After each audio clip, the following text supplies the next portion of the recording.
Welcome back to the secret underground lair. So I have working on the doors of our cabinet, the Brian Gluckstein inspired console. We've got one of these corners now completed, and I sanded off that little spline that we put in, and have glued up the corners on the other ones. And I'm just doing one edge at a time, or one corner at a time, just to ensure that that's a 90-degree fit, and just worrying about one joint. What I'll do when the glue on this sets is join the other two sides. So take this piece, for example, and join it up.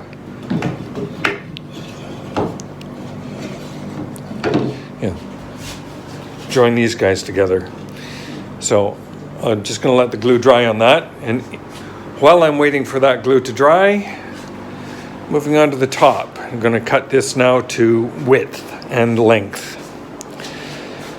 So our first cut is just going to be taking about 1/8 of an inch off this edge, just to give us a nice straight and true edge. Then I'm going to cut this edge, cut it to length, and then use the router and put a 1/4 inch chamfer on the underside of it. And that, my friends, is today's adventure.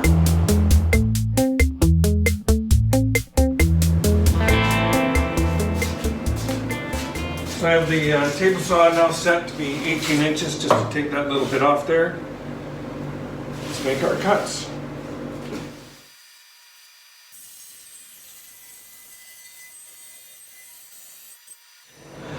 So our next cut at 16 inches is just going to come down here,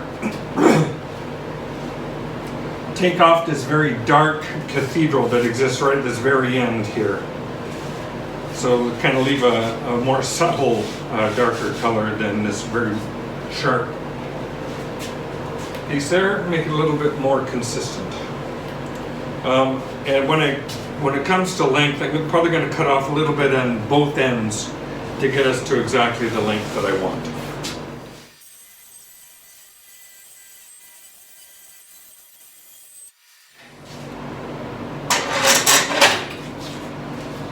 Now to get the piece to the length that I want, I'm just going to use the circular saw with some guides.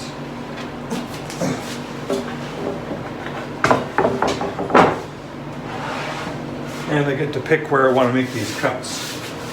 So I'll be back in just a second when I have them marked where I want to cut them. We got our piece now marked where I want to cut it, so just going to take off this little strip here. I'll take off a strip at the other end, but I'll set the camera up so you can get a better view, because I'm going to have my back here.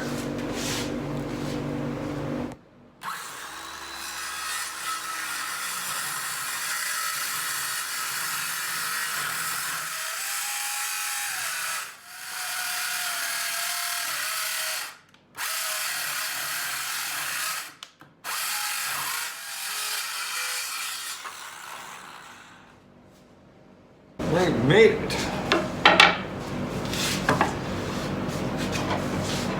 Pretty tough slugging.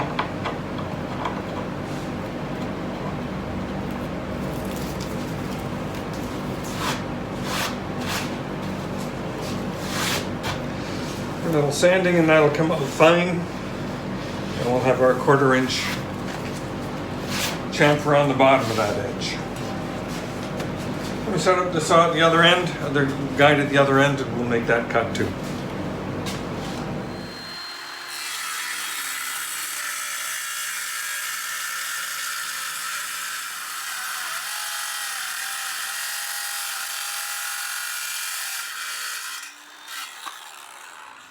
Substantially less.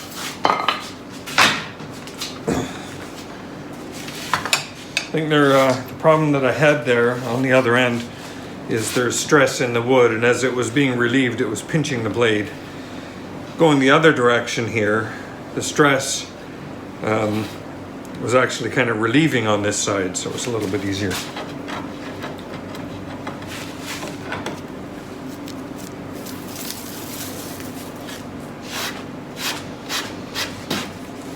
Okay, so I'm going to give this a little bit of a light sand all the way around, get rid of the scorch marks here and any blade marks on the edge to some degree, not completely. So that then we can take the router and put that 1/4-inch chamfer on the underside of this piece. Also be doing a little bit of sanding just to kind of get rid of a really sharp edge here, just for handling it. So I'll be back when I have some sanding done and I'm ready to use the router. No, that's not snow. Sorry, I got a little carried away. And I used the 45-degree chamfer bit on my router and went all around the edge, and I forgot to film that. It was uneventful. That's the good news. And it turned out quite well. So I'm very pleased with the result that we have just on that little finishing touch on the underside of the table, of the top of the cabinet. I also took some time and sanded the top side of the cabinet. The top surface here. That has come out pretty nicely. Got rid of some of the little leftover remains of the router bit. Now this has just gone over with 120, so there's still a lot of sanding to be done. Still a few little marks on the surface of this top that I want to get rid of, so there's more sanding yet to be done, obviously. And I want to fill up a couple holes. But I'm going to set this top on the cabinet now. Take another look at it now that it's cut to size. And that's the look. And now I've got this nice little edge here. I like it. And a little bit of an overhang on the front, not a lot. The overhang on the back is a little bit more because there's a 3/4-inch baseboard that I want to be able to clear. So that's the reason for that difference. But I like the look of that. That's going to be good.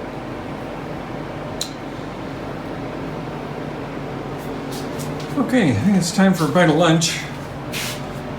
And then after lunch, I think we'll try and get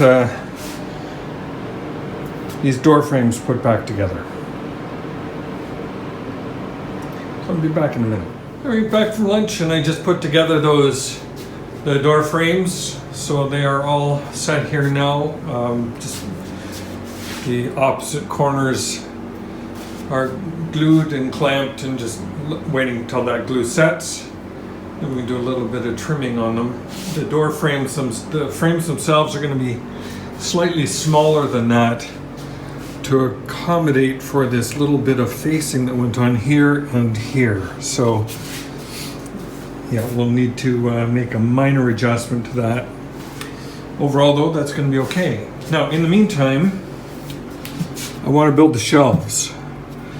So to make these shelves, I'm actually using up a little bit more of our plywood here, and I'm going to join two pieces together like that lengthwise to give us the two shelves. So cut that long one off about here, then about halfway I'll cut it again and join those two halves together. That'll give us the shelves that we need. So I'll bring those over to the saw and we'll get them cut.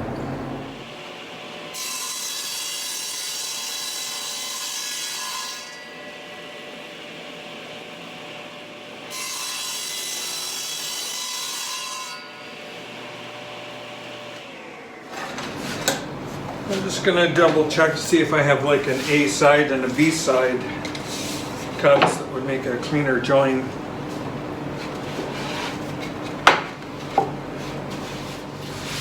So, to glue these guys together, I could just make that an edge joint. Glue on the edge, clamp on, call that a day. But I think I'm going to go a little bit farther, just a little bit. I'm going to use some dowels to help with the locating and keep it a little better aligned. I think that might help us a bit. So let me break out the dowel jig and get them together. So I have my little dowel jig. Just a nice little tool. Got two little arms that grasp the side of the piece. on each side. I got 3 holes in here so I can pick the size. I can go 1/4, 5/16 or 3/8 inch dowel. I'm going with a 5/16 dowel. And I simply line up my line with the center of that hole there. And I'm ready to go. There's also a mark on the dowel gauge here that lets me center these holes in the center of the wood. So that's all set up. So I'll make 3 holes in this piece, 3 here, 3 here, 3 here. So lots of drilling and my little depth stop.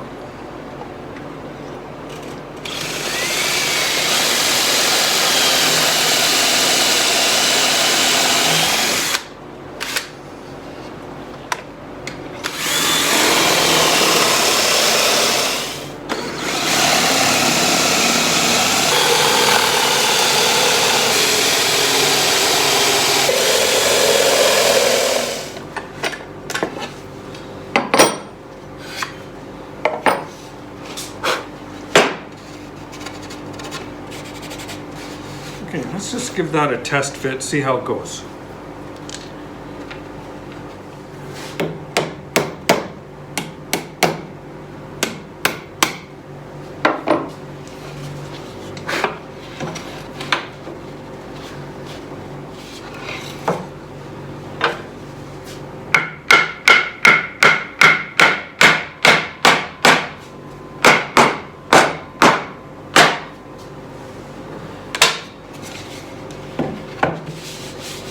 Not bad, but I'm not happy with them.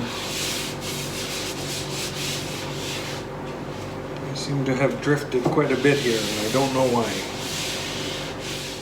I'm gonna redo this hole here. I don't like it. So, using a clamp with this little dowel jig is very important, especially when you're not using a brad point bit. So this has come together much better. It's flush all the way across. I'm quite happy with it. There's still a little bit of a gap, but when we put glue and we'll clamp it together, and then a little bit of wood filler if I need after that. Let's do these guys.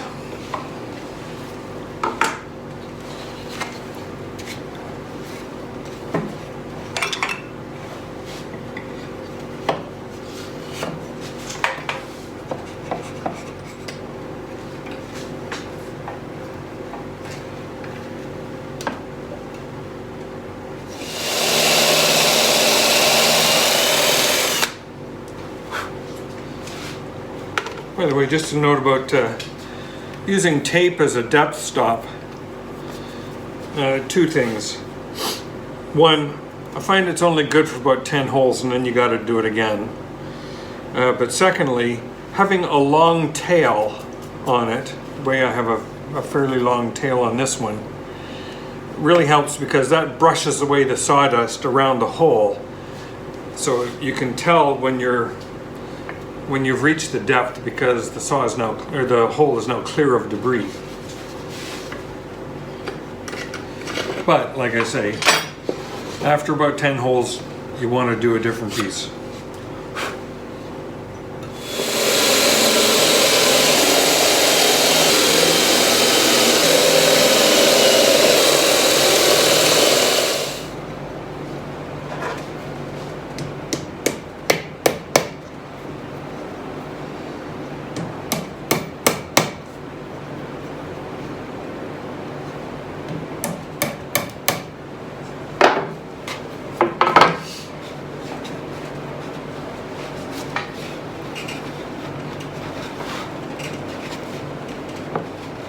Seems to be going well.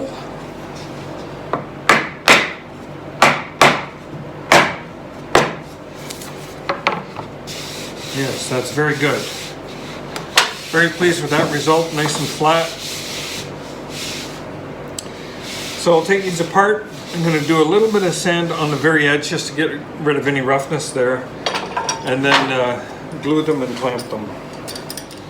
Okay, ready to glue these guys together. Got some clamps ready and a couple cauls in case I want to make sure the boards aren't starting to cup as they get glued.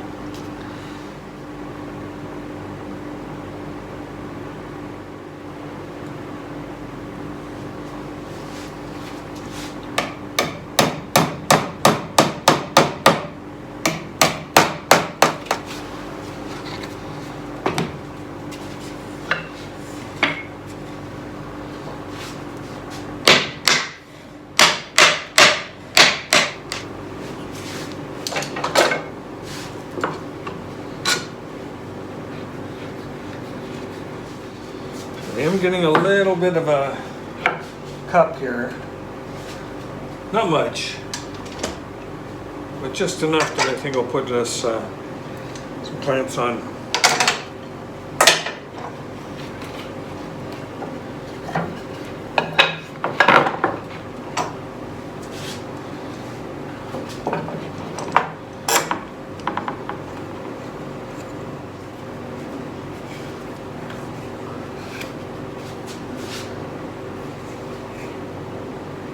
It's going to be good.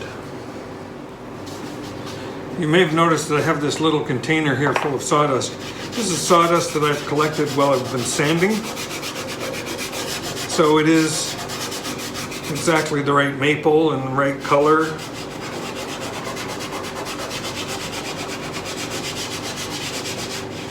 So that'll just help blend everything in nicely. Okay, one shelf. Bring it over so you can see that up close. So that's where our pieces come together. That's our line right there. It's a pretty fine line. And when it's inside a dark cabinet, I don't think you're going to notice that too terribly much. I'm also going to put a little piece of facing on the front edge of that shelf to make it look a little bit thicker than it already is, but that'll happen a little bit farther down the road. Okay, I'm going to get the next shelf put together and I'll come back when that's done. So our second shelf is now glued up. I'm just going to let that dry. Then we'll cut them to appropriate length. It's going to require a little bit of notching because it's going to fit inside that cabinet.